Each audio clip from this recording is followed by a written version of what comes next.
Hey, what's going on, everybody? Thanks for joining me back again. It's Michael with the Real 1% with my boy Raphael. How you doing today, brother? Michael, well, I just want to start out. Thanks for inviting me on there. It's a big honor to give back to our military community. Hey, I appreciate you joining and taking up the call to action, bro. It's another episode of Military to Civilian, the last mission, as I've been calling it, the last assault. Something that's really not looked at as a mission or an assault, but I think it definitely should be, especially if we're putting all this time and effort into planning all these other missions that are set forth by the military. Why not take the time and the effort to plan our own life out, so we can ultimately succeed, right? So if you don't, I appreciate you being here. And if you don't mind, for the listeners, just give everyone a little bit of a background on yourself. What branch of service you joined, why'd you join, anything you want to touch on, and just lead us into like the start and your military career, and then we'll take it from there, man. Sounds good. So, everybody, Rafael Garcia. I'm a retired Air Force vet. Before I go into a little more background on myself, my military details, I know everybody's super busy these days. I just want to share on the resource called VetNet. It's a Absolutely. vetnet.net. Great resource. Think of it as like a Google tool that's geared towards military veterans and their families. It's also for active duty members, Guard Reserve. They can all use this platform.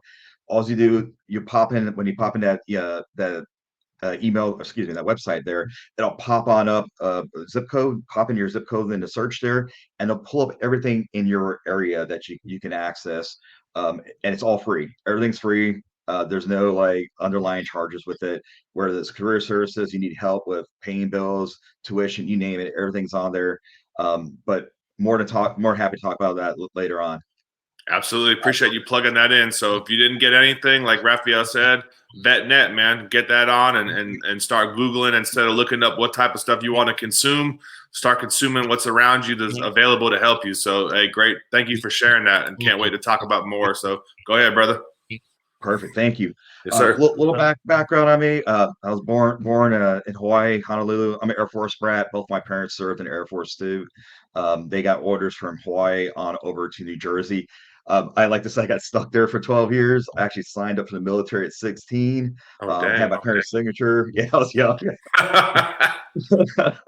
Yeah, I knew I kind of had a focus, knew what I wanted to kind of go trajectory wise, and I mainly did it for the GI Bill and to get that work experience, plus serve my country. So those are my three main reasons why I joined the Air Force. Right. Um, right, and then I joined the military basic training 17. I turned 18 towards the end of basic training. Wasn't the best birthday, but hey, I was there.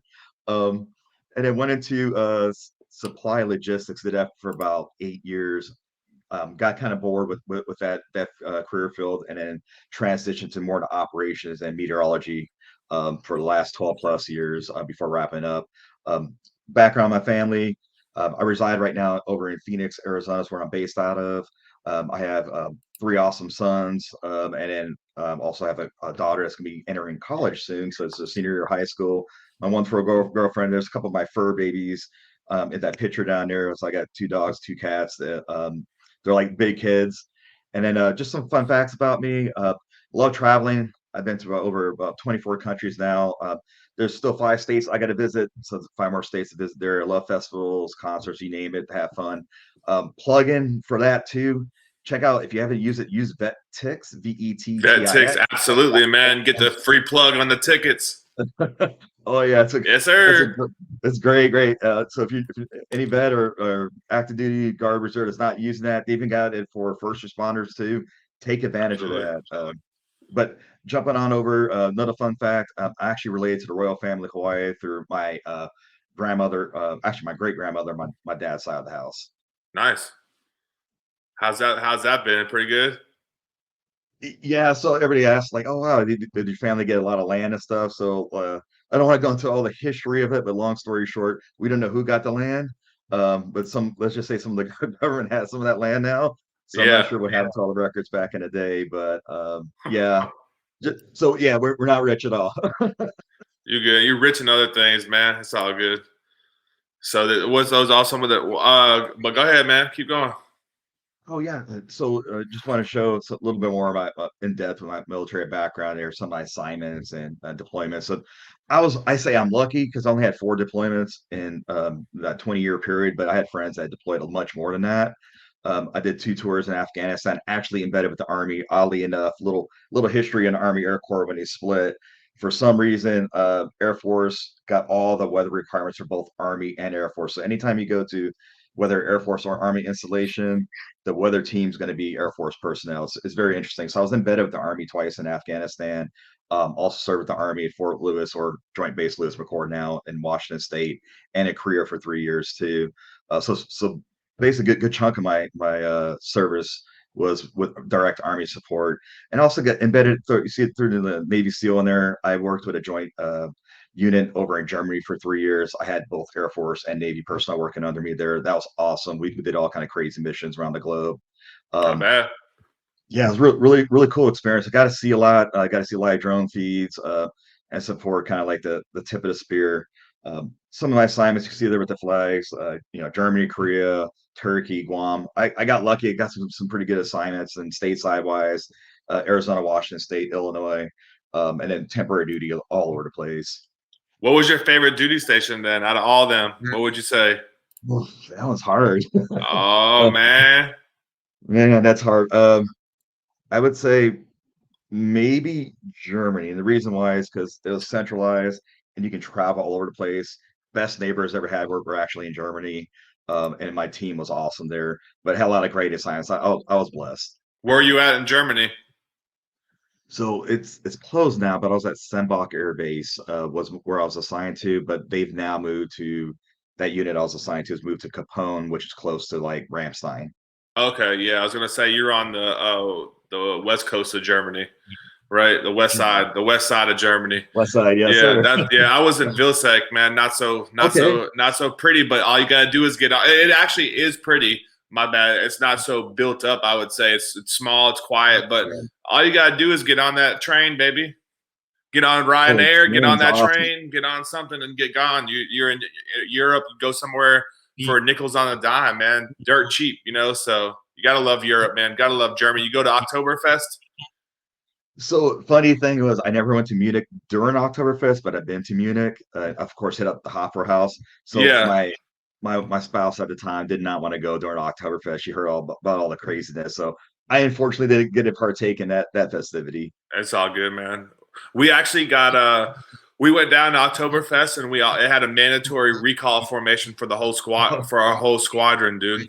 We had to come back, Wow. man. We're like, we're not even supposed to come back to tomorrow. They're like, if you don't get back here by 17:30, it's automatic UCMJ. I'm like, okay.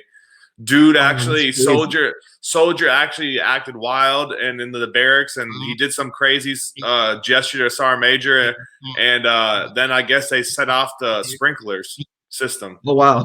flooded the barracks out, man. Something like That's that. So crazy. yeah, man, I can't even make it up, dude. Can't make it up. Can't make it up. It, But it yeah, reminds me of a story in Germany too. That I was it was my day off. I was it's Germany, so I'm partaking in some beverages, yeah. and I get a call, and it's my director of ops. He's like, I can't tell you the details of the phones, but as soon as you're like sober up, I need you to get to work at like ASAP. And I was like, oh God. Um, so I shot on in, and when I get in after I got my debrief, that's when everything was kicking off in Libya back in 2011. And so that day off, I was there building operation plans to support the NATO forces in the Mediterranean that were going to go in and take out Gaddafi and all that craziness. So Oh I wow. understand that. It's not fun being called in a day off. Nah, but you got called in for work, man. We just got called in because someone was like dicking off, essentially. But yeah, Yeah, man, it's like mass punishment at its finest. But those are the good old days, man. Hey, is yeah. it the Air Force gets has or like hardship pay if they get stationed at an Army base, right? Yeah, so it's funny. They call it like I think Army duty pay or something like that. But the Air Force yeah, it's certain personnel like Air Force weather and I think the tag Ps, the guys that paint the lasers on targets for to drop bombs. That those who career fields they get that special duty pay, and then they also get oddly enough that's one of the only two, or actually the only two Air Force career fields that can wear the Army combat patches. Okay, yeah. Not so. I mean, the patch is cool, but the money's a little bit better. I get. They're saying what that says to people in the army like me and other people that were in was, "Hey, our base isn't as good as yours. Here's the money that you're getting for not being at the Air Force base." But it's all good. So that is a real thing, folks. If you ever were guessing it wasn't, but No, that's all It is good. a real thing. Yeah, it is a real thing. So, did your 20 years go by fast, and did you think that you were going to stay in do to retirement when you first joined? I mean, I'll be honest. I thought I was going to do, 4 years, get Just my GI Bill. experience a punch and a GI Bill and go to school. That was the original plan. And life threw a curveball at me. Fell in love young. I got married to the first wife there and had my three sons and ended up staying in for the long haul for that stability and benefits. Everybody knocks the military, but it was stable for me. Gave me great experience. The traveling was awesome, and then Absolutely. the benefits were great with medical wise to make sure my kids were good to go. So I ended up staying in long haul because of the family. I wanted to switch over to the officer. I call it the dark side. But I got my yeah, that was my plan to switch over to the dark side, but life threw another curveball at me. I had a pause in college. I ended up getting my bachelor's degree while I was in the military. Actually finished it up while I was in Afghanistan getting shot at, but another story. Yeah.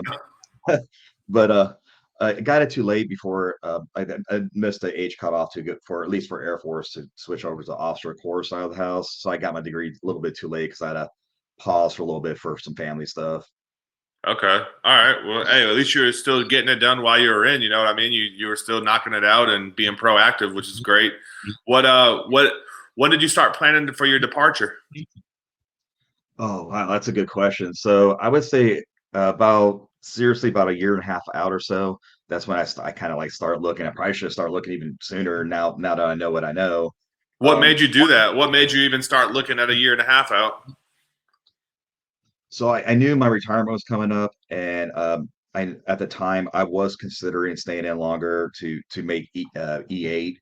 So I ended up Okay. retiring as an E7. However, I was worried about getting med boarded. In Kuwait, I was in a bad car accident, cracked my knee in four spots, and Oh, wow. both my knees were kind of tore up and just getting worse. And they put me in a profile for running, and I just saw kind of like the writing on the wall. Um, Long story short, I deployed. My last deployment was 2014 before I retired in 2015, and they were going to redline me from the deployment, not allow me to go because of my kind of medical condition.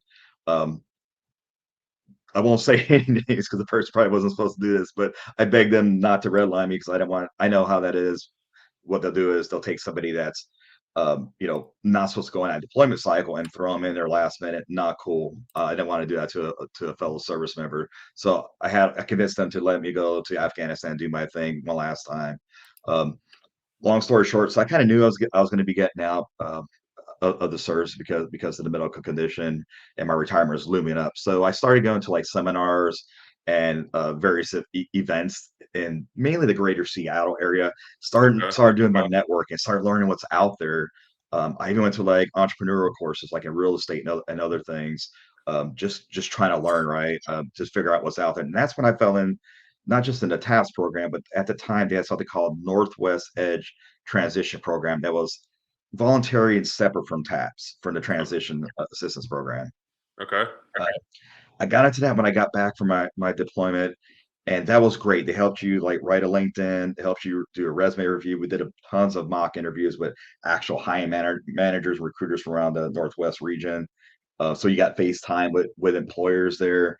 So it was great event. I also went to a bunch of career fairs along with that, and then also the want to throw a plug in there for me at least the Seattle office Disabled American Veterans helped me out with disability rating. If I would have done my own paperwork, I probably got 10% or something awful. But they helped me out take care of that paperwork and actually got an 80% rating before retiring officially. Oh, good for what made you get so proactive and good for you by doing all that stuff? Like, did you just take it upon yourself to say, "Hey, I'm going to start go network"? And did you have mentorship? Did you have someone sort of saying, "Hey, you might want to go take action on this"? And same thing with the disability. Like, what did that look like? Did you have your records the whole time you were in the Air Force, or was it something you sort of started trying to scatter for at the end when you were planning your escape? I suppose. Yeah, yeah, good question. Well, first with the whole career searching thing, I had some good mentors both in the military and outside that kind of helped guide me in that direction. Okay. Um, Also, our my group commander, which is like an equivalent to like brigade size, he was also retiring himself and going through the process a little bit ahead of me. And so he kind of plugged me in with some folks over at Starbucks that were military vets that kind of been there, done that already. And so they gave me some good advice, and I got my the cobwebs coming off my brain. And like, all right, I need to start doing all these things. So he helped me a lot with that process.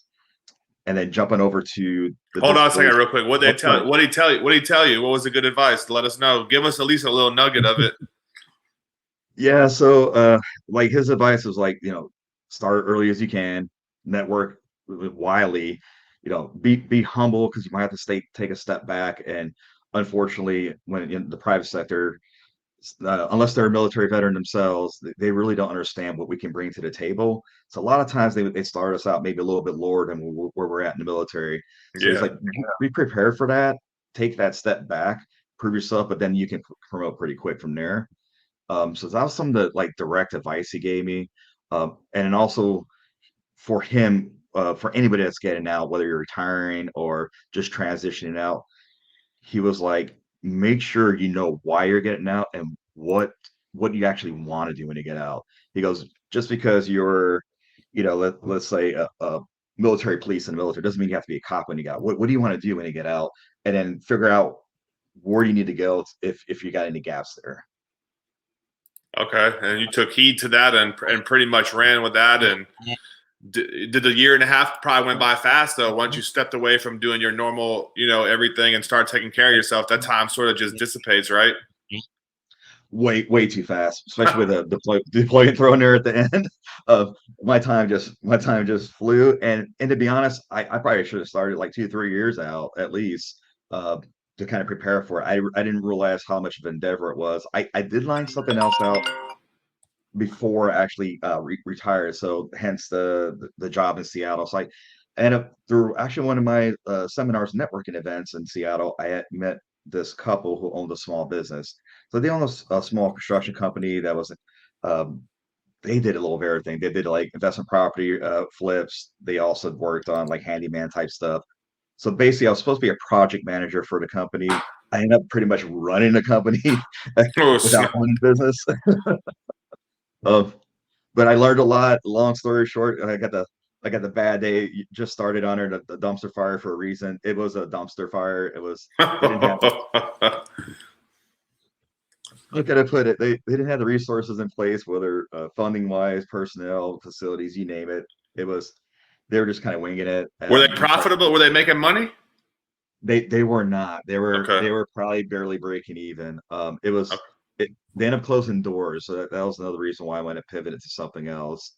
Okay. Um, so less than a year later, I was on a job market. So like I said, I didn't know what I didn't know. I should have started earlier. Long story short, I went into banking for a little bit. Banking was not a good fit for me. I went into financial advice and even started my own business on the side for recruitment. Long haul driving. I also consulted. I was doing a lot of different things. So basically, I was pretty spread thin and over in Seattle. But I learned a lot. Was the positive side of that. Long story short, after about 2.5 years in Seattle, I ended up getting injured really bad. Went through an ugly divorce. Ended up moving to Arizona. Hence why I'm in Phoenix today. Man, so it seems like all right. So from the gist of it at the beginning, it's like you did your time, you got your disability rating. Shout out to the DAV in Seattle, got you taken care of. So you were doing all right, and then you got out, and then sort of just you bounced around and did a whole bunch of different stuff really in a short amount of time. Um, what was one thing that you struggled with the most when you separated? Was it the I guess not even don't even let me assume. I'm just gonna let you answer. Sorry, go ahead. Oh yeah, absolutely. I think one of it is just like kind of the terminology in the military. It's very directive, very structured. We're in a private sector, especially in the Northwest. It's a little bit like a passive aggressive type attitude there. So you got to be very careful, like how you message your advertising, how you use your communications internally and externally, whether it's customers or partners or vendors, whatever the case is. For example, like maybe in the military it says like please conduct your training and let me know when you finish it.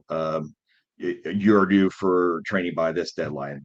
So like a lot of the pronouns you would leave out in the messages for um, let's say customers in the Northwest, just because a lot of you and I and directive. They take it as directive type and offensive. So I kind of remove that language out of my communication. So that was interesting to learn that. Oh Um, wow, yeah, I could see that. yeah, that was a whole new new way of communications. I think kind of wraps that up. And then also learning, in the private sector, they really don't know what we do. So they just assume that everybody kicks indoors and we're all shooting guns, but they really don't understand the different career fields and how we play into the bigger scheme of things. So I got all kind of crazy questions and just trying to educate folks in the private sector. What was the biggest thing before you transitioned, obviously to Phoenix, but like when you were out there in Seattle, what was, what was like one thing that you just didn't feel like was, I guess, what am I trying to say? I lost my own damn words, but no, I guess, like what's one thing, like, did you do anything for decompression? I don't know why it took me so long to get that out. That's ridiculous, but my bad, man. No, yeah. What did you do to decompress, man? Did you just go straight into working? Like you got all your stuff, you did networking. Did you say, hey, let me take some leave? Looking back at it now, do you say, damn, I wish I would have took a little bit of time for myself, or did you just want to be like, you know what, I gotta fill the void. I gotta get right back into something. What was your take on that? Yeah, good question. So I should have took some more time off. I took maybe a week and a half, 2 weeks tops, and I Oh had to go snap! back to work. Yeah, it was fast. It Yeah. was just like a constant run right out of the military, and I felt like I was constantly sprinting and just juggling, right? Trying to figure out the private sector, trying to juggle my relationship, trying to I was working long hours. It was kind of nuts. Like I said, on the positive side, I learned a lot, but I wish I did a little more homework before jumping in with a small business like that, and then learning, where that's probably the biggest thing, like learning where I fit best. So I kind of fell into talent acquisition while I was in Seattle, and I really like all that millions of different things that I was doing. That's what I liked the most, Okay. and that kind of led me to where I'm at today, and also led me down a good path in Phoenix. But I think that's more important for us as military members, is figuring out, like I was in meteorology before I got out, nothing to do with recruitment at all, but I was good at it and I liked it,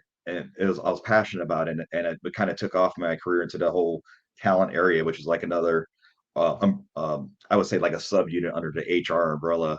But for me, that was a really good fit. I kind of found my calling, and I think that's the thing we have to figure out. Do we want to keep doing what we did in the military? And if we want to change, like, what do we like? What's going to best fit? And there's some kind of like testers out there, and I can send some material later on. Some sites you go there, take tests to see kind of what jobs fit your, maybe like your personality and your interests. No, you're right. You got to try to find out your ultimate why, in life, and especially before you leave the military, because you can use your time while you're in the service to build.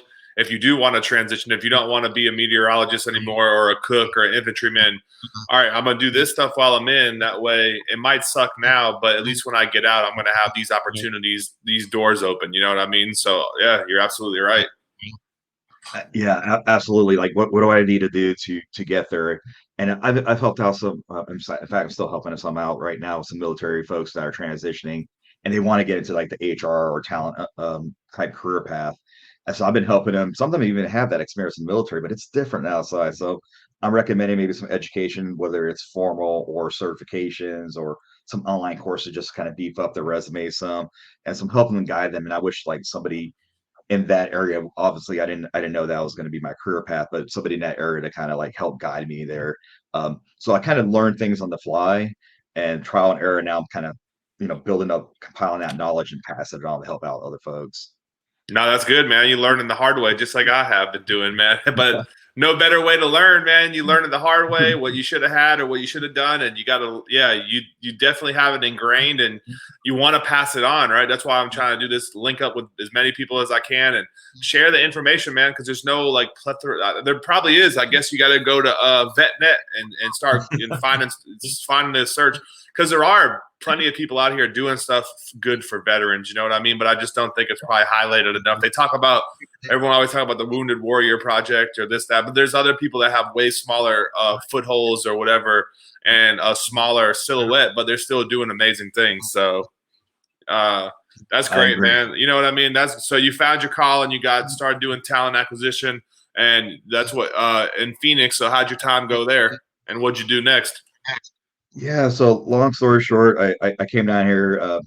took me about, oh goodness, after surgery, about 6 months to recover from it. I broke my foot in a couple spots, tore ligaments. Long story, but I got injured on a job while I was in Seattle, and so it took a while to kind of rebuild to that. But once I got able to get on my feet and walk around again, I jumped right into the job searching mode, and I found a lot of interest in Phoenix pretty fast. I was also applying to roles in Seattle, but Phoenix, it was like kind of a no-brainer for me because Phoenix at the time was booming. This is about 5.5 years ago. Cost of living is way cheaper and still is cheaper than Seattle.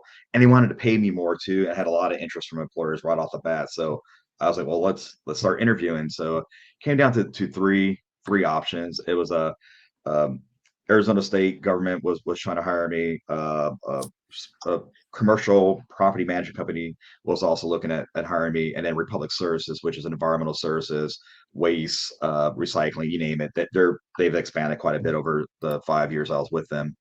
Um, Long story short, I chose Republic, ended up being the best fit culturally and money wise, made the most sense for me.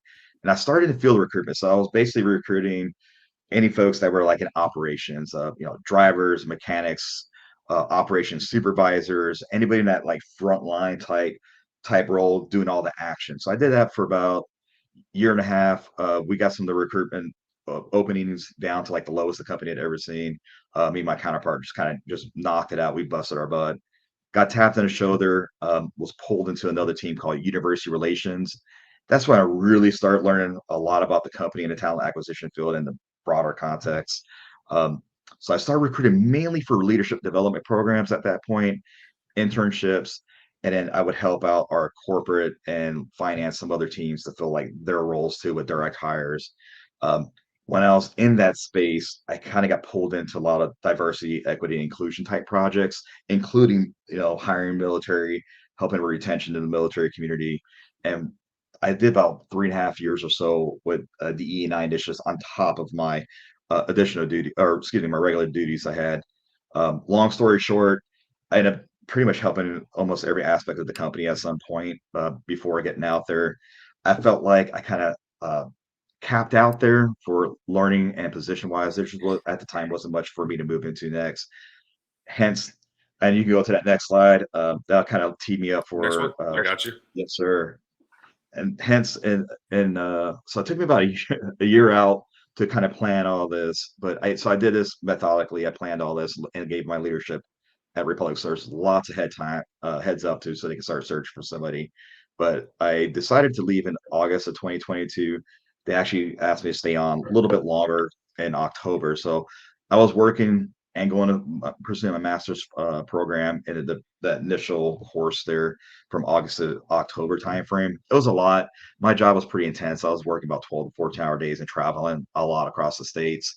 Right. So I somehow survived. I don't know how I did it, but I survived. You still Going in back, that daily grind, just like the military, man. You know, you back it. That's how you. That's people love it, man. I guess you just love it, right? I mean, yeah. I guess we're just used to. We're just built for it. That Pretty grind, much, right? man. If you've been on deployment, you work in 12 plus. So yeah, pretty much, man. I guess it's just embedded for life. Yeah, it's natural with us, and that's another thing we have to sell that to employers, right? We bring that grind. Like I may not know it right now, but I'm going to figure it out, and that's how a lot of us military folks are just built, because we're It's thrown true. in those situations. But that kind of led me into where my journey I'm at right now. So I decided to pursue a master's in HR organization development. I wanted to expand outside of DEI and talent acquisition space and learn more about like the organization development, talent development, organizational effectiveness, and kind of a broader scale. Because my ultimate goal is to become a VP of talent. And I asked my Nice. mentors, like, how did you get there? What do I need to do to get there? And this degree was actually one of the stepping stones for those folks to get into those higher roles where they're at today. So that's why I chose this degree. University of Louisville. Why everybody asks me like, why did you choose University of Louisville? That's all the way in Kentucky. You're in Phoenix. Like that's isn't that far? And to be honest, I did apply to 4 different universities. I got it down to two. But Okay. I'll throw it out there. My other option was University of Southern Cal. I actually recruited from that school when I was in Republic Services. Really good school too. But it came down to those two, and at the end of the day, Louisville was going to GI Bills cover most of that tuition. Where private schools, and this is a good thing for us vets to know, private schools, even with the Yellow Ribbon program and the GI Bill, sometimes it still doesn't cover everything. And Absolutely. it gets expensive, and especially in grad school. And I added it up, it was about another 20 grand out of my pocket after everything. And I was like, that'll make sense. So that's why I chose the University of Louisville. Oh no, good for you, man. And you're using. You said you're using your GI Bill or Voc Rehab. So I'm using the GI Bill. I did explore the Voc rehab. So for my situation, I didn't quite qualify for it. I made the initial qualifications, but after they do like the intake call with the counselor, they determined that, hey, you can probably go out and get a job like Still get a tomorrow. job. Still get a job of what you have already. Yeah, absolutely. Because Yeah, a lot of people don't realize that the VR&E, we're not. Yeah, Veterans Readiness and Employment, aka Voc Rehab. It's like to get you back in the workforce. Although they have the self-employment track, they have 5 tracks you can do, but it's to get people rehabilitated and back working. So if you're just trying to get yeah. something and you have no reasoning behind it, you're right. You're probably not the best candidate for it, right? Not to say don't try it, but you got to have a valid point, essentially. Exactly. But going through that experience, it helped me learn more about the program. And I actually had a Absolutely. good buddy, a Navy buddy of mine. His name's Johnny. I won't say his last name, but Johnny was in a bad spot. So he was, I met him through Republic Services. He had moved up a couple levels within the organization, ended up pivoting into mortgage loans. And we Okay. all know, mortgage the loans started going up, and people are like, well, that's too high for me. So the market started cooling really fast, and then his company just started cutting a lot of folks in his industry. Long story short, he was about to be out of a job. He had an MBA already, Oh wow. and was having a hard time just like finding something like equivalent. Hence, I was like, hey, let's talk. I showed him some material at Syracuse University, where he actually got his MBA from, about the Institute of Veterans Military Families. Get free certification training from them. They'll even pay for one Absolutely. course. Oh man, that was awesome. I got my professional human resources cert from them. I'm forever grateful to that organization. Uh, IBMF, absolutely, man. yeah. I did EBV, Entrepreneurship Boot Camp for veterans. I went to Oh, nice. Cornell, and then I did they do a reunion. They had a reunion. The first one, I guess, it was like last year, and I ended up doing that at the Syracuse. They had it at the brand new building that they made, and yeah, man, like it's an amazing organization. So if you're in the military community, it doesn't matter if you're a spouse, it doesn't matter if you're the veteran itself, someone in. They have Boots to Business. They help with PMP. They help with all these certs. It's an amazing, or like you said, man, it's an amazing organization. So just go ahead and do a quick Google search, IVMF, and start plugging away, man. They have so much stuff, and I think they're even going to start doing political stuff now. I saw like an email Wow. come out, but yeah, man. And I even went to another thing they had. It was EBV Edge, where they have all these veteran entrepreneurs meet up, and it was in Dallas this year, Wow. and it's a big conference for like 3 or 4 days, man. It's That awesome. is I plan on awesome. going every year now. That's that way out, but yeah, but I'm glad that you brought that up and you were able to capitalize on that. That's a great organization, man.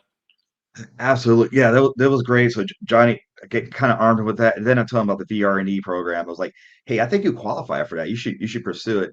And he did. So after he talked to his counselor, she was like, yeah, you qualify.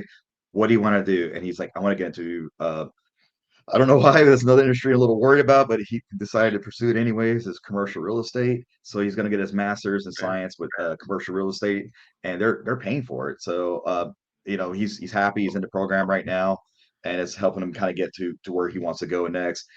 Outside of kind of like a little distraction, but I think R&R is important also, because we talk about vet ticks. And um, but if you ever go to Syracuse and you're in there in the wintertime when basketball is going on, check out. It's called the Loud House, their basketball stadium. It's awesome. The fans get nuts in there, so it's just a fun experience. I got to see them Syracuse play Georgetown and some other schools in there. It Oh, was that'd be good, man. That's a Big East matchup right there.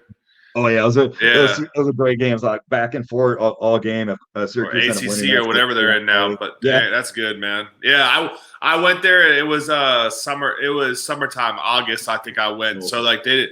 I thought Syracuse was going to be huge, man, but it's kind of small. It just got that big old school up there, and they got like 3 hospitals, the VA hospitals right there. But it is a big campus, and yeah, I wish I would have been able to see a big basketball fan. Used to like Carmelo and all Jim Boeheim and all them boys up there, Syracuse, man. Yeah, so no, that's good. That's cool that you got the experience. When I went to EBV, I got to see Harvard play, Oh, nice. Harvard and Cornell play football. Oh, that's cool. Not bad.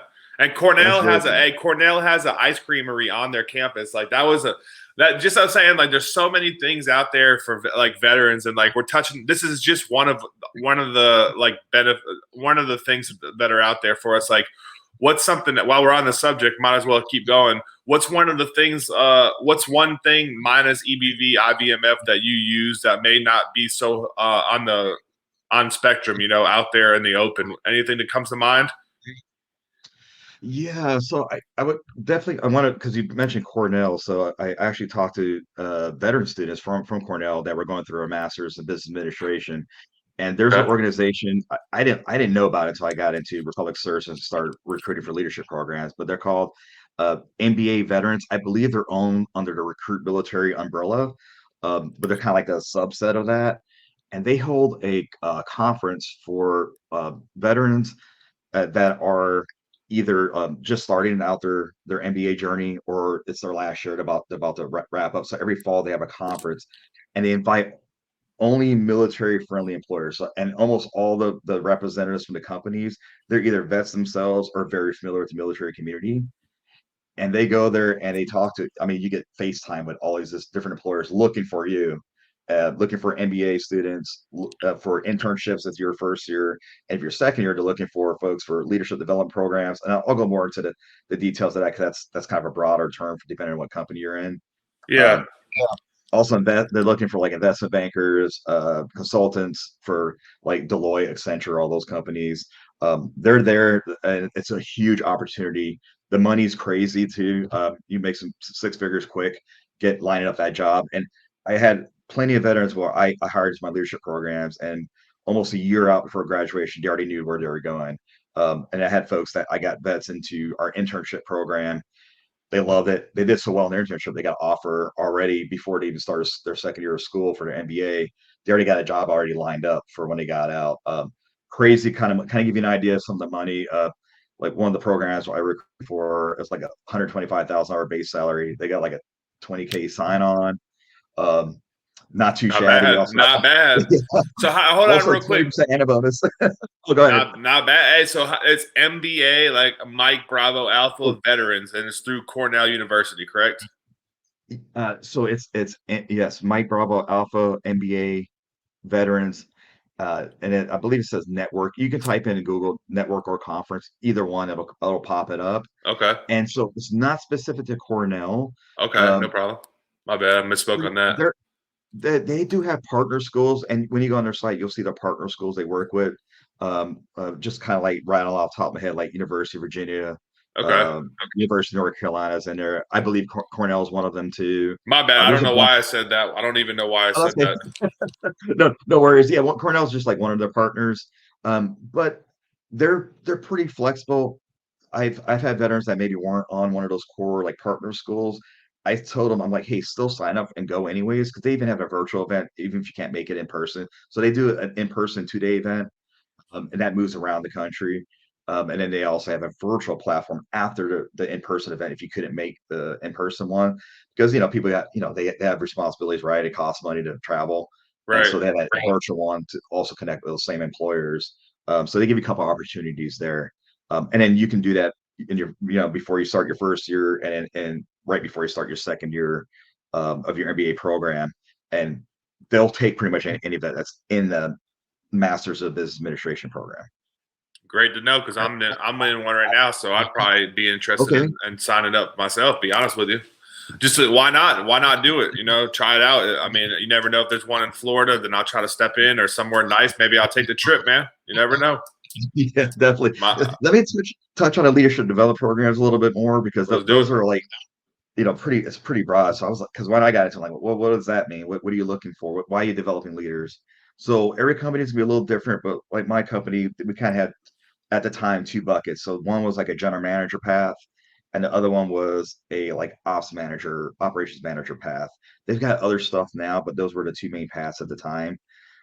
So what's the difference? So general manager was in charge, kind of give you an idea for like military terms. They're in charge of 1 to 5 locations, and they had about 200 to 300 employees, millions of dollars of equipment under them, and profit and loss. They had to manage anywhere from about 50 to 100 million. So a lot of responsibility. They usually wanted somebody that already had leadership experience from the military already, or some other role. before throwing them into that program. It's a 2-year training program. At the end of 2 years, when they successfully complete the program, they become a general manager. Um, and there's about 200 plus business units, and each one has a general manager across the states. So you do have to be flexible in location for a lot of those leadership programs.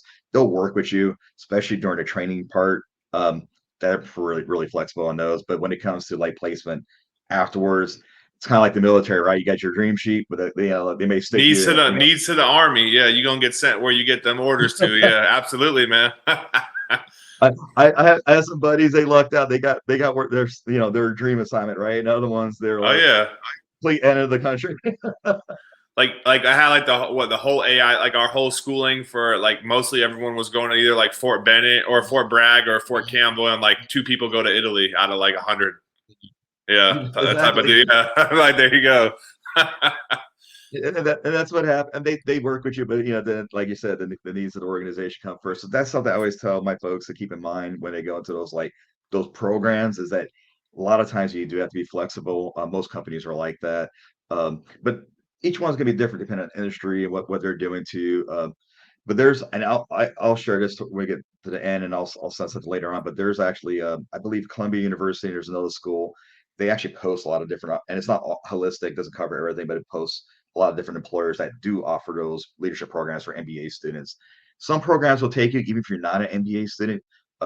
They do have, like, I think enterprise car rental and what's the star? I believe it's Starbucks. They have stuff for even for undergrads, or other like master type programs, like maybe like a master's in leadership or something like that too.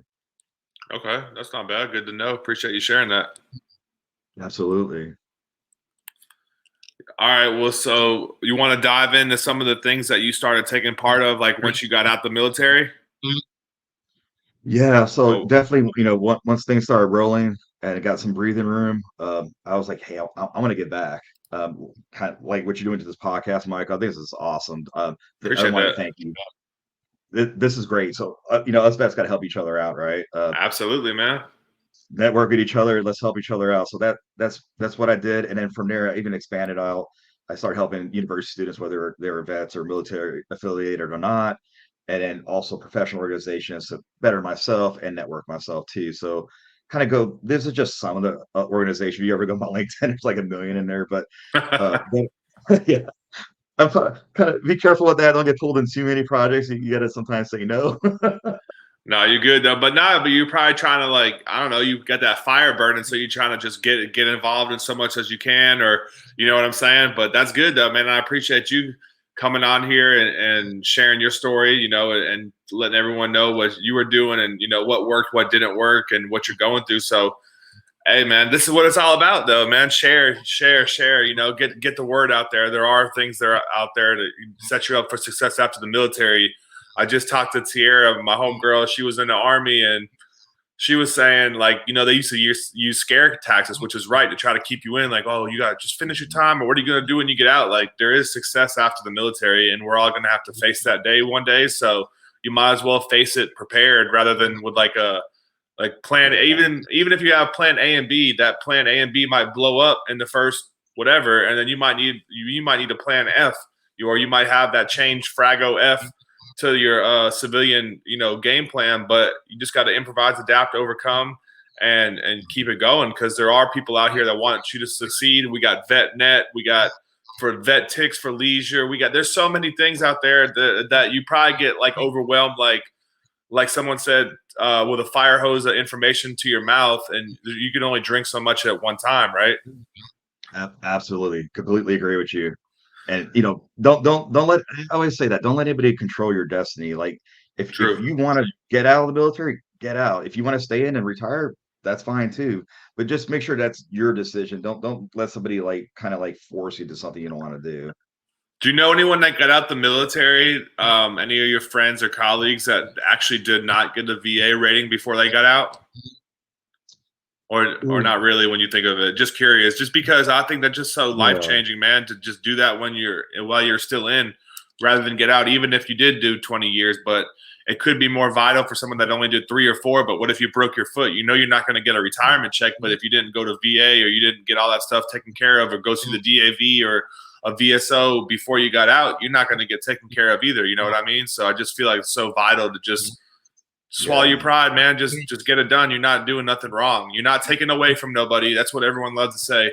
Oh man, I'm taken away from. I don't deserve it. You do deserve it though. You know what I'm saying? Everyone, you guys all join the military.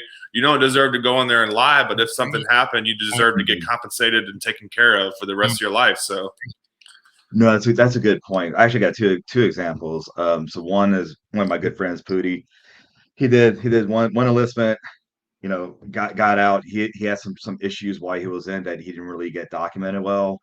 And I yeah, told him, I was like, you need to go back, whether it's the DAV or someone else, like you said, a VSO or whoever to help you, go back and get your rating. Because I don't care if you served one enlistment or if you did, all the way to retirement. Like you said, if you got something that's military service connected, go get taken care of because we need medical treatment for that. And you know it is nice, especially with the economy being rough, to have that little bit of extra disability rating in there too to help you out. So I'm absolutely. encouraging him to go back. He hasn't done it yet, but I'm still pushing. And then another story, actually, it's my home dad. So my dad was he's a Gulf War vet. I saw some crazy articles about some of the stuff that Saddam might have had some biological weapons he did shoot the Scuds at us. The pit burning. All my dad was exposed to all kind of stuff over there at Dahran. And long story short, he did have the Desert Storm syndrome.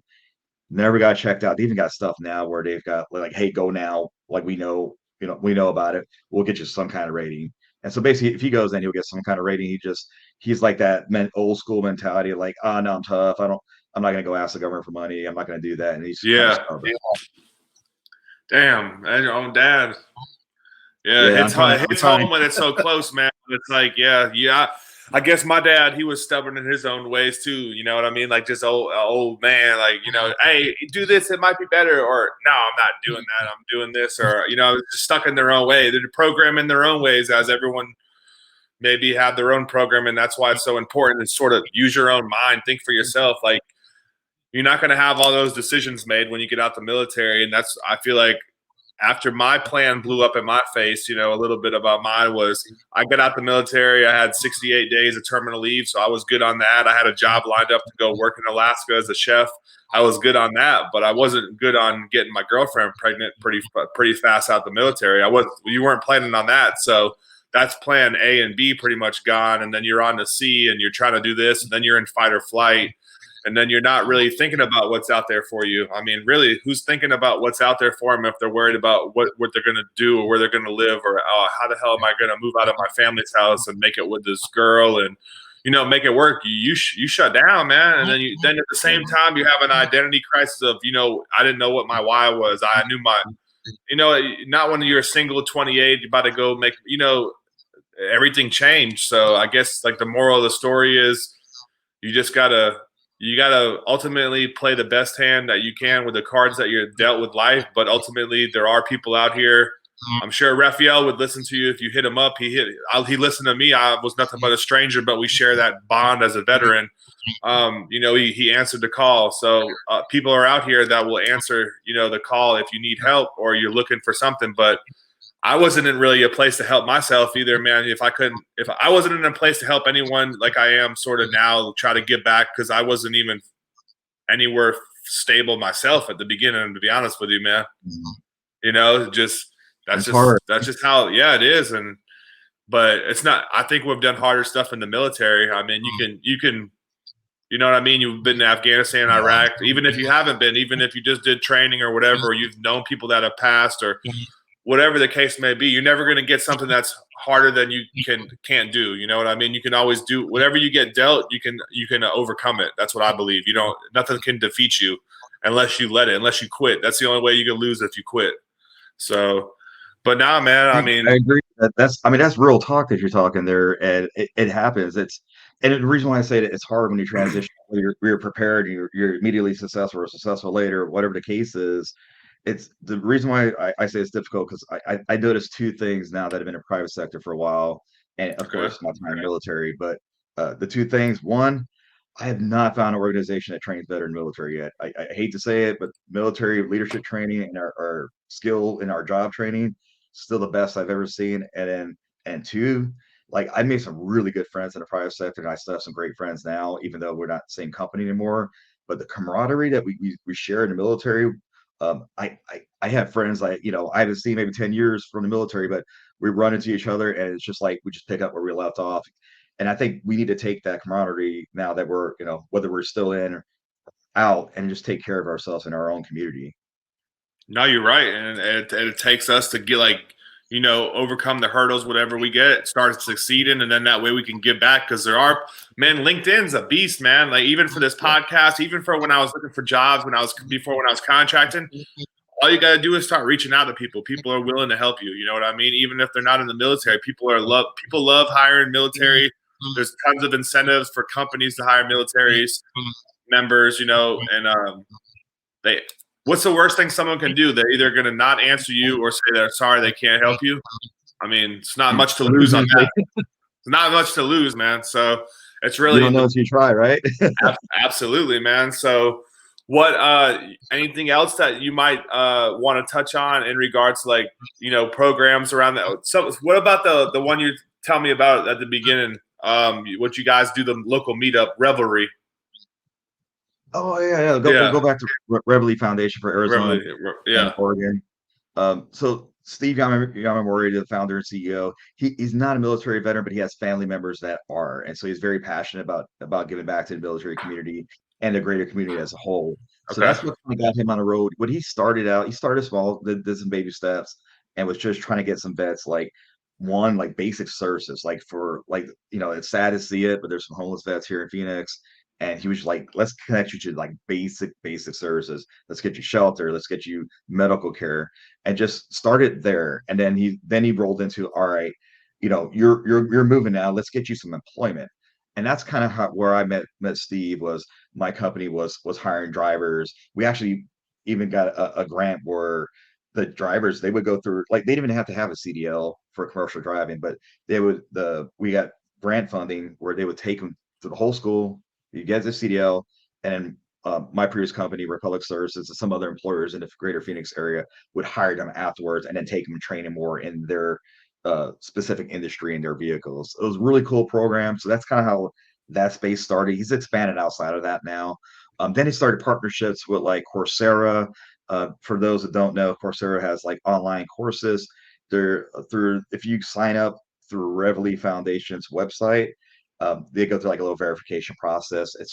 It's open for Guard Reserve, veterans, active duty, military spouses, you name it. And it's free. So you can take all these courses online free, get certifications that you can add to your link directly to your LinkedIn profile. It's a really cool resource. And then also the VetNet, that search, so you can go search by zip code. And he's got a couple other partnerships in there too. So that's kind of how that Reveille started. They will do resume reviews. They'll do LinkedIn reviews and connect you with employers also. They're primarily in Arizona and Oregon, but I think I got them here in one of the other slides. But I'm going to talk about some other organizations that are more like bigger national wise. Okay. No problem. You want to go to the next slide? Let's stop here for 1 second. We already No talked about problem. net, but I want to talk about gentlemen. Like you said, LinkedIn, right? I ran into him on LinkedIn and Absolutely. then also search. So his handle is X8. That's not his real name, but he put together. He's super humble. He's a veteran himself. He put together this basically like a cheat sheet. And if you go on that top, it's called cheatography. He's got a cheat sheet for transition service members. Veterans can also use it too. Those tools in there and resources for them too. But it kind of helps you kind of organize. Like, all right, I'm transitioning out. What do I need to do? And he's kind of got like steps in there and resources that will help you with that transition into the private sector. Okay. Um, Really good. I recommend everybody's loved it so far that I've given out to. I'm a mentor at Veterati. I give that to all my mentees. Jumping on down to that National Resource Directory, another great site to find things, and of course VetNet that we talked about also. For those who are, I know we're talking about military here, but let's say you got family members that's not connected to the military at all. For their VetNet equivalent, tell them to go to findhelp.org. And kind of how that started, that founder that did partner with Reveille for VetNet and also findhelp.org, he had a family member was having a hard time with medical bills and just finding the right medical care. And so that's what kind of that was like the why behind him building that whole network out. So really cool story. If you want to read that, just Google it; it'll pop up. Okay, so career, bigger resources. I got to throw a plug in for Candy Tillman and Kevin Tillman. Yes, they're related to Pat Tillman. They got the unfortunately got killed at friendly fire. Kevin's his cousin, and they just wanted to kind of get back to the military community. So back in I believe it was 2018, 2019, they founded 50 Strong. What 50 Strong is, it's a virtual platform where they connect employers that are military friendly, looking for military folks and family members for their various positions all over the country. There's a ton of big name employers that are involved in that. In fact, August 3rd is going to be their next virtual event coming up. So if anyone is looking for a job right now, August 3rd, it's called Employer Connect, is their virtual event, and a great place to network and then find some jobs across the country. They also have something called Skill Bridge Connect. It's a little separate from Employer Connect. Skill Bridge specifically for folks that qualify for the Skill Bridge program within that last 3 to 6 months before they get out of the military to do their internship. They have a live job board now that's newer where you can go in there and click on that and see what's open internship wise across the country. Hire Our Heroes with Chamber of Commerce also partners within that space too with fellowships. A lot of good stuff there. And then of course that's tied into DoD Skill Bridge community of practice. Different organization. That gentleman that runs the page is awesome. And so that one is a little bit different. It's a LinkedIn group. Any vet that wants to get in there, he's especially if you're a service member that's transitioned out, he'll let you in there. And if you're on the employer side of the house, say Michael, like you're being an entrepreneur, let's say you're building out your team, you can ask access to that page and actually post your jobs in it for free. Doesn't Okay, cost great. anybody. It's free. So it doesn't cost employer anything. Not Doesn't bad. cost a service member anything. And then also a platform to share ideas like, hey, how'd you get into Amazon? Or how'd you get this? Hey, can someone look at my resume? And so it's like a nice community for folks that are transitioning out, and a great place to find talent too. Okay. Um, Jumping down to Vesta Industry, another great organization. They do have a LinkedIn group page also, and they also have virtual and in-person events. I believe a lot of their virtual events are usually on Saturdays, so folks you don't have to worry about work for most of us, anyways. And then they do some in-person events too. That's another great one. I would definitely check them out. Hire Heroes, I mentioned them. That's tied into they have fellowships with SkillBridge. They're more focused on I would say like mid to upper level corporate type roles for those fellowships. But that's a great way to kind of get some exposure to multiple employers. And then another one, not military affiliated, but it's one of the ones that helped me when I transitioned out of the military and has grown significantly from there. The founder, her name is JT O'Donnell. She started work at Daily blog. They do all kind of stuff. So they have a lot of like free information via their website newsletters. They do have a LinkedIn page too, and then they also do have some pay services. Let's say you need someone like a career coach, right, to kind of guide you to the next step or help you with prep for interviews. They do resume reviews, all kind of different things. But there's a ton of free stuff that's on there that you can access. Okay, great, dude. You got a whole slew of references, man. Resources. And Let's that's get it. That's what we need, that, man. That's what it needs to be out there. Need to be divulging all this stuff. That's what I started going on a tangent down a rabbit hole, finding all this stuff. I found tennis camp, EBV. You just find all this stuff, and you just wow, there's so much out there.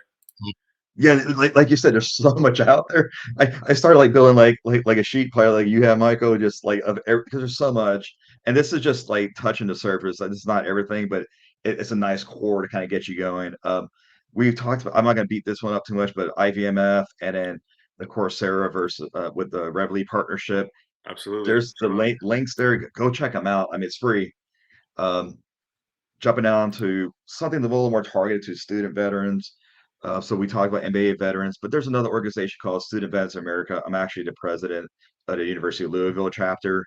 We're new. We just so Student Veterans Association, which is a little bit different from the Student Veterans America chapters, but they're related. Long story short, Louisville's always had a Student Veterans Association, but they've never had a connected chapter with Student Veterans America. Kind of explain that. Think of Student Vets America kind of like a fraternity or sorority where they have like a national headquarters chapter that helps like with let's say policy at DC, overarching kind of guidance how to run your chapters, leadership training, you name it. They also have regional and national summits. The national summit, I believe, is every January. Regional summits are actually going on now through August. I'll be going to a national summit coming up for that region. That's closer to Kentucky, where my school's at. Great organization. It doesn't matter. You don't have to have an MBA. It could be any degree, undergrad, master's, PhD. You can join this organization as long as you're an active student and a veteran. Um, Great organization to kind of get into and network with and learn. Also, you take leadership roles within your local school chapter too. It looks good in resumes that you're showing that, I, I gotta say, I've led teams in the military, led teams in the private sector, I led teams in the volunteer sector, which Student Vets America is, it's all volunteers, right? At least at the student chapter level.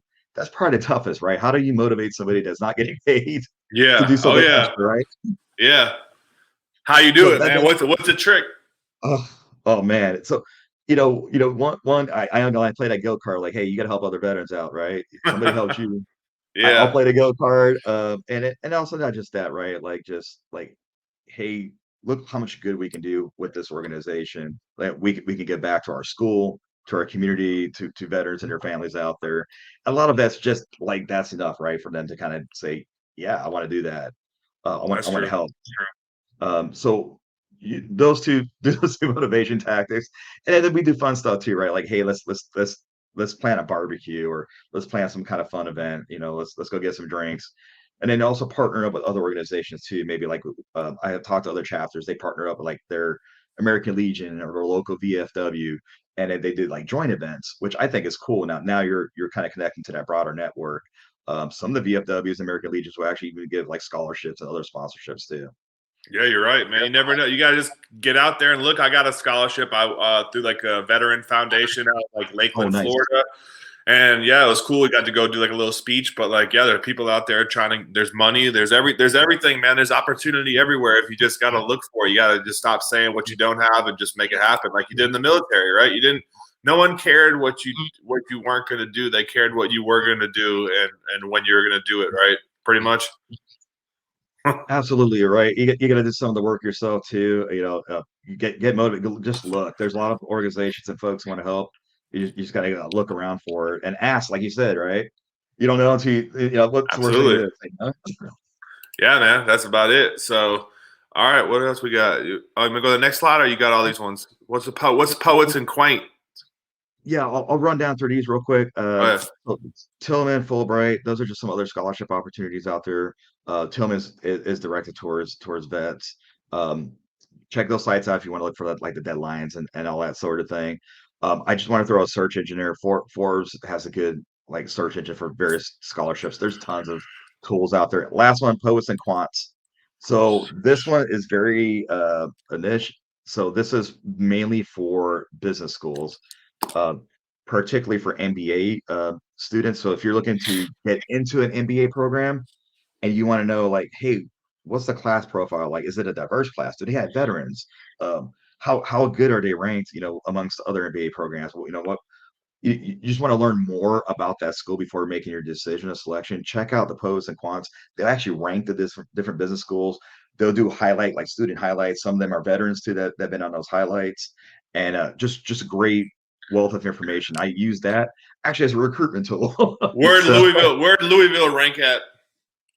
for MBA programs, we're not going to talk about that. It's all good, man. I don't. It's who cares, man. All that stuff's all blown up, anyways. But it's probably who's first. Do you know? Yeah, I mean, there's a lot. I mean, don't get me wrong. There's a lot of great programs. It depends which, like, where do you want to get into, like, career wise? Like, do you want to get into a leadership program? Do you want to get investment banking? It's because some schools I noticed they focus more on there. So, like, I'll give you a good example. I'll just throw it out there. So, like, fine, you want to get into finance? Wharton School of Business at University of Pennsylvania. I mean, you're pretty much guaranteed a job if you want to get into finance from there. And Right. there's You gotta get to figure out where everyone's niche down at, and then whatever you want to get, Mhm. you go there. Go there. Yeah, I got you on that. Exactly. And I'll throw another plug out there. University of North Carolina, Chapel Hill. Amazing school, really good. They even got an online one for working professionals. Not cheap, it is expensive, but if you use your job bill, then you should be good to go. But that program's awesome. If you want to get to any kind of like leadership program, especially in operations, Great program. They have a huge employer network, and the professors are top rated. I've recruited a lot of veterans from that program too. Okay, yeah, can't go wrong with up there at Chapel Hill, man. Yeah, it's good school. And then Good. jumping on down to sorry, go ahead, Michael. No. Go ahead. I just know.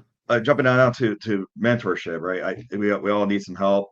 So Veterati, you can either be a mentor and get back yourself, or be a mentee, and both. Great platform. I wanted to throw Upnotch in there. Maybe not everybody feels comfortable with Veterati for whatever reason. Upnotch is more geared towards like the private corporate sector from like mid-tier on up. So if you're looking to get into like corporate roles or even entrepreneurship, they have some entrepreneurship mentors in there. That's a newer platform, and that's not related directly to military, but anybody can use it. I recommend checking that out. I'm also a mentor on that platform too. And then there's a lot, but another one in there is your key mentor group, that LinkedIn one. Go on there. A lot of you can find great mentors in there and just great information, period. And the last one, almost every military friendly employer, maybe not all of them, but a lot of them will have something called either employee resource group or a business resource group for veterans and military families. I was actually on a leadership council for Republic Services um, business resource group, and what they do is they work on outreach, uh, attracting like let's say military veterans to that whatever corporation they're working for. So the recruitment cycle. They're also looking at professional development, leadership development, and sometimes just having fun and camaraderie. It's kind of like thinking of it as like a kind of like a fraternity or student club within the company. Um, Really cool. I would definitely check out. A lot of times they don't advertise that, but ask your recruiter or your mentor or whoever company you're trying to get into. Ask them about those if they have an affinity group for veterans. And also, there's other groups out there too. I was also a member of all of our affinity groups. We had at the time we had the Black Employee Network, the Latinx group. We also had a women's group. I was male ally for a women's group, and then they've gotten more since I left there. But definitely leverage those groups and networks. Hey, yeah, absolutely appreciate you sharing that. Hey, we got to get on a roundtable call one day where everyone just brings all their lists and just everyone goes one for one and see who got the longest, who can go the longest without saying without double tapping something, man. We got to do something, man. I know people are up for the challenge to do that, man. When more people hear about this, you get on and share. Hey, what's one thing that people might not know about? That's what I've even started posting and try to get some ideas of like. Because I feel like, man, I've Google searched it out, but when I talk to more and more veterans, man, just keep hearing more stuff come out the woodworks, dude. Like, you ever heard of Catch a Lift Foundation? And I guess they help people with home gyms, and they also help people with gym memberships that have disabilities. So I'm in the process with them right now. Yeah, that's what I'm saying. So I had to throw something out there, man. You said like 25 in a row. I got to say at least something that you don't know real quick, man. Come on, dude. I got to get something out, man. Like, I'm over here just looking like a bobblehead, man. Like a you know what I mean? Like a Randy Johnson bobblehead, man, right here for the Diamondbacks, just listening. But yeah, man, I love it, man. I love hearing all this stuff and just all the stuff that we can do. I was taking notes, and I know you sent me the PowerPoint. My boy Raphael sent a PowerPoint, man. New standard to be a guest on the show, man. Get the PowerPoints ready, man. The boys say he's got a Ranger tab PowerPoint slides, man. He got it on. So and hey, no, it's good though, man. I used to when I first started doing little YouTube videos, I was making my own little PowerPoints and bringing them to the slide too. Like you said, at least it gives someone a visual to look at. It's just not a whole bunch of words jumbled up, and so it's all good now, man. I'm ready for that. Whenever you get a list again, let me know and we'll get on again and go over it. So let's keep it going. That'd be awesome. And then, of course, I think this is important, right? You don't want to burn out, whether you're in the military or out of the military. You know, the work-life balance. It's a real thing. I've seen people burn. I've been there where I was completely burnt out before. It's not good. Don't get there. But we already talked about Ticks. Great platform. You get, I mean, you pay like a little surcharge, well, $8 to $14, whatever it is, for like 4 tickets to a concert. That's awesome. You Yeah, can't find that. absolutely. Another really good one I've actually used. I used this in Cabo. So I went to Los Cabos on a vacation. I only paid I think $300 for a 7 night stay at a 5 star resort in Cabo. Normally it's like 250, I think 250 to 300 a night there, and they were like shocked I got that price. Wow. Yeah, so check that out. It's a little more expensive now with inflation. I think they're around like 400 for 7 nights, but still it's really good for a nice resort. Um, and then Perfect. also GovX. I got a good buddy. He's a avid hunter, hiker, fishing. He does all the outdoor stuff. They have all kind of cool equipment on there, but they also got discounts too for like, like so if you're into like NASCAR, NHRA, they got discounts for that. They have discounts for, Oakley glasses and all kind of different events and equipment and items. I got something This for is, you real quick. I'm trying to log yeah, in and get something. I got. Do you know that's your buddy? You said he's a hunter, right? They have yeah. Sitka, the brand Sitka. They make hunting Okay. gear. Well, I'll send you the link, but they have Sitka Pro is for veterans, and you have to go through Cool. like ID me or something like that, or whatever they do. But you get vetted, but you get major Okay. discount, man. So you might appreciate that. But I'll send it to you, man. I gotta Yeah, reciprocate, man. You dishing out all that these sounds good. gems, dude. I got some. I don't bring. I do bring some value, man. I'm not gonna leave you hanging, bro. I have to bring value to the table here. I mean, I can't get left. I can't get left and get ran over, dude. I'm not a blue falcon. Yeah, so my buddy Jack will love that. In fact, I met Jack at University of North Carolina. He was in charge of the Student Veterans Club for the NBA side of the house there. Prior Army, and went got his MBA after the Army, and then now he just got placed as our general manager. He wrapped up his 2 years of training over at Salt Lake City, and then forgot where he went to. I think he's out east now on the East Coast, but yeah, he would love that. I will forward that right over to Jack. Okay, and then there's another one it's called Veterans Retreat. I think it's called, and Okay. it's Veterans Retreat Foundation. I think if not, I'll send you the link too. But I might be misspeaking real quick. But it's free cabins in Kentucky, man. All you gotta do Oh is pay. wow. It's $50 for the cleaning fee, but like that's for veterans that you can get up there and get it like 4 or 5 days free. So there's so much stuff out Wow. there. I love talking about this. I can go on and on. You just making me go in my email. I Awesome. wasn't not paying attention. I was actually getting in my email. That way I could try to keep up with you real quick. No, I love those. Yeah, send those my way. I'll send them out to my network. I always like to share different like resources out there. IDV's they actually got their own like site now for discounts. VA News is always popping stuff out too. That's There's true. so much out there. No, you're right, man. Just let's keep it going, and we gotta make something. We gotta do a benefit, like I don't even know, an incentives or benefit call where everyone just gets on. Like I said, maybe we'll make that happen one day, man. If not, it'll just be me and you sharing. At least we got two people, dude. You're in, right? I'm putting you on the Yeah, spot. You I'm in? in. Let's All do it. right, Let's all do right, it. let's go, man. I know my girl Mo will get on too. She had a whole list Oh of yeah. stuff. So we'll. All right, well that's cool then. What else you got, man? What else we got? What we going to next? Oh yeah. We can pop it on to the next slide there. I think we're about to wrap up, and then Next slide. All right, we're going Q&A. Yes, sir. all right, go ahead.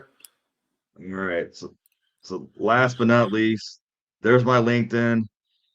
Connect with me. If I don't know it, I'll guide you to the right people that do know it or the right source. If you just want to collaborate on projects too, I'm open to collaboration. Just want to say hi or someone to talk to, let me know. I mean, we got to use our network, our veteran network. I'm happy to help out anybody that's military affiliated, whether a veteran in the service still or guard reserve, family members, whatever. I'll help them out. Just give me a shout, and that connect to me is very, very rare that I don't connect to somebody. The only time I don't connect to somebody, they send me some really odd message. Yeah, that probably ain't gonna get you in the door. So don't send no crazy messages trying to connect. Yeah, sometimes you get some crazy folks out there that'll send something off the wall where they think it's a dating site. I'm like, look, this is LinkedIn. It's not a dating site. Man, you might be talking to a robot or something by that point. You never Yeah. know, man. But yeah. So in a nutshell, what would you tell someone that's getting ready to get out the military, or tell anyone in the military you're thinking about joining, because at one point they're all going to have to get out. So what would you say to them? Yeah, I think like for those that are joining, like figure out your like you said your why. Why are you joining? Are you going in because you want to serve your country, and or you want to get college money, whatever the case is. Like set a goal for that and figure out like you said, plan A, maybe I'm gonna do 4 years and get out. But then life happens. They throw curveballs. I was staying longer, but just one have your plan, but be adaptable, be ready for change because it's just life. Things gonna happen. Um, get ready for those curveballs, and then make sure that you are taking proper R&R, whether you're about to go in the military or about to exit the military, because you don't want to burn out. That transition process, it's a lot. Whether you're transitioning into the military or transitioning out, both are a lot. It's a culture shock for either way. So make sure you're taking time with your family and friends just to kind of like decompress. Hey, even if you want to go to like another room and just like, read a book or just like go hiking in the woods, whatever it works for you. Like my buddy Jack that goes hunting, wherever you use to decompress, do that and do it on a regular basis. Build it into your schedule, or else you'll forget about it, right? And then you'll hit burnout. Don't do that. So I think those are the biggest things. Find out like your why. Make a plan, but be adaptable, and also make sure you got time for yourself so you don't burn out. Okay. No, I appreciate you sharing that. All makes sense to me. And I appreciate you sharing everything, all your knowledge base, your experiences, the ins and outs, the ups and downs. So I'm glad that, we were able to connect, and I look forward to keeping the communication open with you and bouncing all these benefits back and forth, man, until one of us croaks. Until one of us gives up and stops sending it, man. That's what we should need to do, a benefits challenge, man. Every week we have to send at least one benefit to each other, man. There you go. I challenge you to do that with me. I So, love it. I'll do one better. I'll send the whole list of things over to you guys. I'll put it in a Word doc, make it all pretty for you, and then if I find new things, I'll send it your way. all right. Well, that's what I'm saying. So we got all these running lists. I've heard that from a couple people now. So I'm gonna hold y'all to it, and I gotta get my list too, because usually it's been like a note on the phone or a Word document. So it's like I gotta compile all that stuff, because like it's overwhelming. Once you get started, you might get 10 in a row real quick. You might be on the third or fourth page, and then but just keep the communication open, or that avenue open, not necessarily the communication. Just keep your ear to the street, man. See what's going on out there, and take advantage of it, because these, like, you could get PMP through IVMF. You can get those human resources certs. There's so many things that you can get probably before you even get out of the military. Don't wait till it's too late or when you're on the spot to make it happen, because it might not happen overnight. A lot of good things don't happen overnight. It takes time. So Yeah, you hit it on the head. I know. Listen to Mo's story. You had mentioned Mo, but she's a wealth of knowledge and resources too. Um, but her story, I was like, wow, like what she went through in her transition. Like you said, everybody seriously, transitions. That blew me away. But yeah, definitely love to. Mo threw a lot of good stuff out there. We compile that together. And another thing, I do want to put a plug in. I forgot to put it on the slide, so forgive me for that. But a little more on a serious note, because every now and then I look in the news and I hear about veteran suicide. I'm like, what the hell, man? Like, no, don't do it. absolutely. And there's a crisis line that's free 24 hours. The VA posts it like everywhere. You just like Google VA. There's a crisis line you can call. Like, it's not worth it. And then like that VetNet resource, that's another one that you can tap into. And a lot of that stuff, those services will help you pretty quick too. And they're free, right? That's even better. So it's free. They're sincere, and that always turn to help before it gets like whatever the situation is, whether it's depression or PTSD or finances or whatever the case is. Like, go find help first before it gets to that boiling point. Yeah, because that's not the answer. A permanent solution to a temporary problem. So don't do it. I've known people that do it. You might know people that have done it. It's not it. It's like, it might sound like blunt, but it's like, there's no other way to put it. Don't do that to yourself. Like, you got other people relying on you. Even if you don't, it's just not the way you're supposed to go out. You weren't brought in this world to go out by that. So, absolutely, man. I'm glad that you brought that up, because it is a shocking fact.